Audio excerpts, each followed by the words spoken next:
Hey, how's it going? I'm JeTTie. Let's play Junior Pac-Man for the Atari 2600. So, I don't think I haven't played Pac-Man in at least 10 years, maybe more. So, I'm probably gonna be really bad at this. Because I can't control this little dude. Oh my god, okay, that's fine. So, everyone knows the basic controls for Pac-Man. I can honestly say I don't think I've ever completed one of these levels. Ever. I'm such a noob. So Junior Pac-Man is an arcade game, and it was released by Bally Midway in 1983.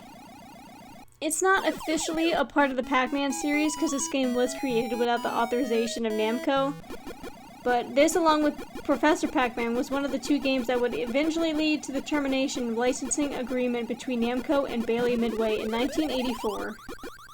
So the game scores basically on how many little squares you eat in the maze, and four ghosts try to chase after you and try to kill you, basically. However, you can eat them for extra points, but you can only do that by getting the thick square. I'm not sure what that's called, if it even has a name, but that's something you can do to get more points.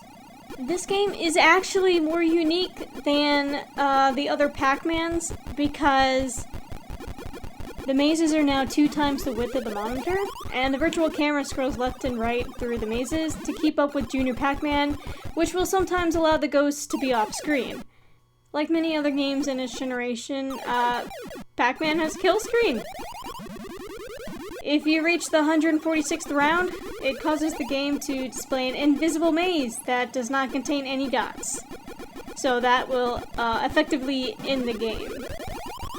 Since Pac-Man had somewhat of a limited popularity, it was only released for the Atari 2600 console, and this version features different mazes that scroll vertically rather than horizontally.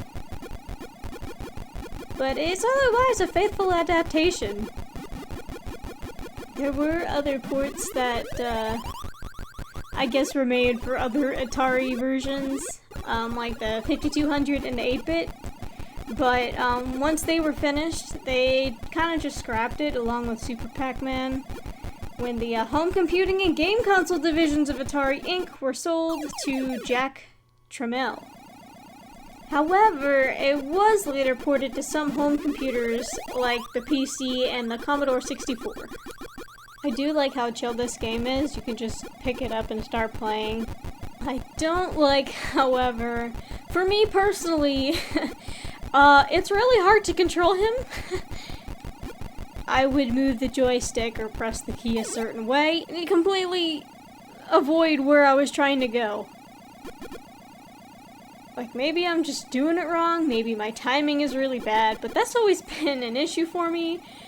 And that's kind of the reason why I strayed away from it. Maybe it's supposed to be like that, but I don't know. It's just something I never liked. It was kind of rage-inducing, but maybe it's just me.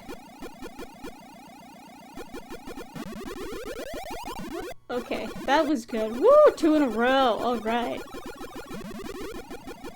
Like, words cannot describe how bad I am at this game. Come on, yes, another 2, sucker! Oh, nice! And cherries. I'm not really sure what cherries were for, honestly. I think they're points. Maybe they're lives. I don't know, but I died. I remember, in the newer versions, you were able to jump, between the map. So, let's say there was a little opening on the left side of the map. If you go through there, you would come back out on the right side. And that was a really good way to avoid enemies. But I can't remember if they could go through it too. And that was really freaking close. But yeah. I think the cherries look like little bicycles. Personally. And I died. Cool.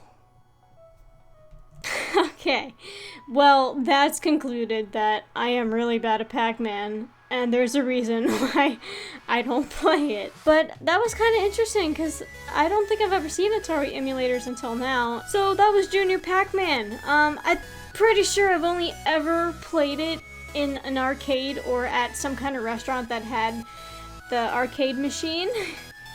So it definitely brought me back, but it was also a lot of fun.